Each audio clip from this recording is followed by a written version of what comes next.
In just 60 days, Beijing did what no warhead could. It shredded $100 billion in U.S. Treasuries, swallowed 127 metric tons of gold, and planted financial beachheads in Hong Kong and Singapore. While Washington scrambled to weaponize global finance against Beijing, China wasn't retreating. It was laying the foundation of a new financial order, brick by brick, loan by loan. This wasn't diplomacy. It was conquest by spreadsheet, and America may have just triggered the fall of its own empire. In April 2025, behind closed doors, U.S. Treasury Secretary Scott Bessent pulled a trigger, instructing the Asian Development Bank to freeze all new loans to China. The goal? Cut Beijing off, isolate it from multilateral capital, starve its influence. But China didn't blink. It expanded. It didn't whimper. It roared. Within weeks, Beijing unleashed its counterstrike. Not with protest, but with precision. The Asian Infrastructure Investment Bank, China's own creation, announced new branches in Hong Kong and Singapore, financial hubs that pulse at the heart of the global economy. This wasn't a counter-move.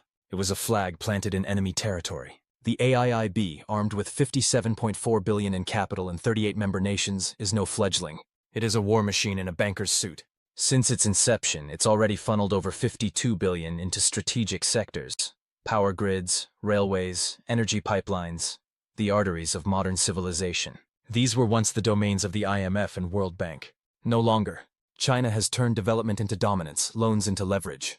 And here's the twist. Every dollar lent by the AIIB flows in a circle, out to foreign capitals and back into Chinese hands. Contractors, technologies, supply chains, all Chinese. This is not aid. This is economic gravity, pulling nations into Beijing's orbit with promises of speed, steel, and sovereignty. The West offers red tape.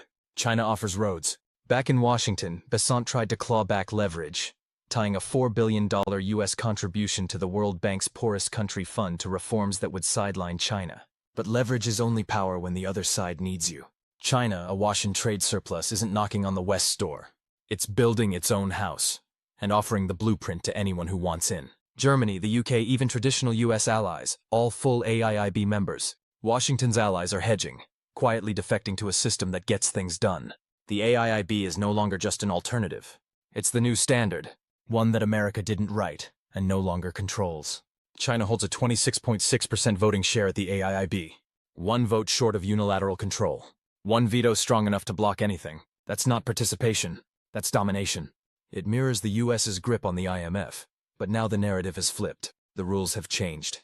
And China is holding the pen. Then came the UN. Quiet, subtle, lethal. The AIIB began encouraging nations to take loans in Chinese currency. Every contract signed in yuan, every bridge repaid in renminbi, chips away at the dollar's supremacy. It's not just currency, it's control. And once that switch flips, it doesn't turn back. Take Uzbekistan. A $75 million renewable energy loan from the AIIB looked like progress. But peel back the surface, and it's something else entirely. The turbines came from Chinese firms like Vision and Sana. Batteries? Likely BYD or KTL. Construction? Overseen by a Chinese state-owned giant. A March 2025 project brief revealed over 90% of expenditures would flow back into Chinese hands. This isn't development. It's industrial recycling, with Chinese firms eating at both ends of the table. And this isn't a one-off. It's the model. Infrastructure bundled with hardware, software, and influence. Development packaged with dependency. While Western lenders demand reforms, oversight, and local sourcing, China offers speed, scale, and certainty. No lectures attached. And for governments under pressure, that's a trade they're increasingly willing to make. Call it what you want. Debt trap diplomacy, strategic lending. But it's working. Each loan deepens ties. Each project plants roots. Each dollar builds loyalty that Washington can't buy back. America thought it could freeze China out of the global financial system. Instead, it gave Beijing the reason to build its own. The AIIB is no longer a counterweight. It's a keystone, anchoring a new financial architecture shaped by Beijing for Beijing. And it's spreading fast. At the ASEAN GCC Summit in May 2025, China unveiled a vision for a dynamic economic circle linking Southeast Asia with the Gulf. Within days, the AIIB pledged to ramp up lending in local currencies, especially the yuan, to reduce dollar dependence. The message was unmistakable. A new era is dawning, one powered not by U.S. influence, but by Chinese capital. With each project, Beijing redefines what power looks like in the 21st century. It doesn't roar. It hums, through data cables, shipping lanes, energy grids, and high-speed rails. And every time a nation signs on the dotted line, it steps further into a world where Beijing isn't just a lender, it's the architect of the future. Washington played the old game. Beijing built a new one, and the scoreboard is changing fast. In early 2025, something subtle but seismic happened. Cross-border yuan settlements surged 35% in just one quarter, the fastest jump in over a decade.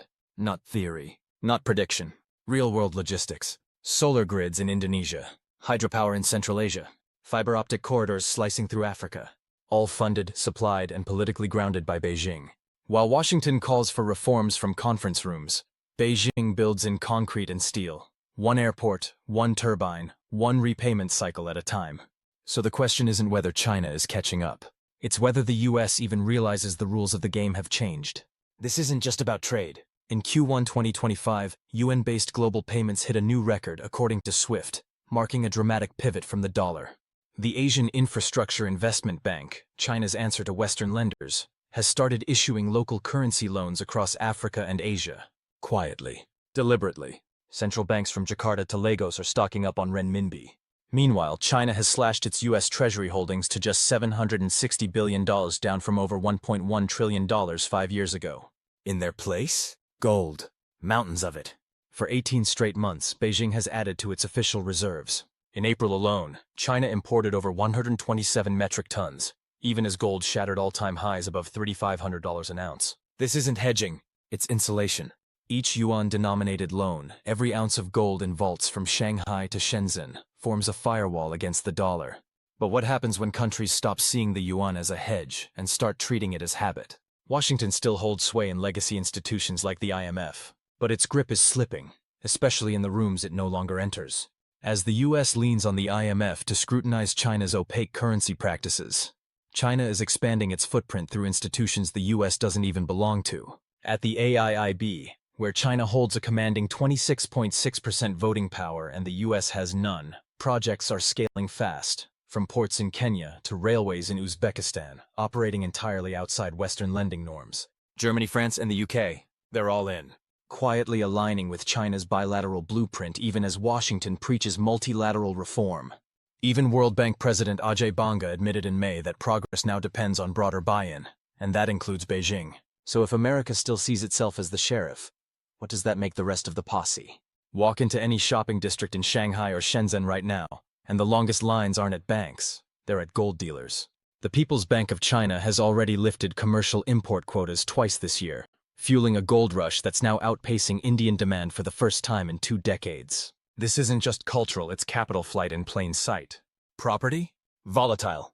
Stocks? Controlled. Foreign bonds? Politically risky. For China's growing middle class, gold is the last true safe haven.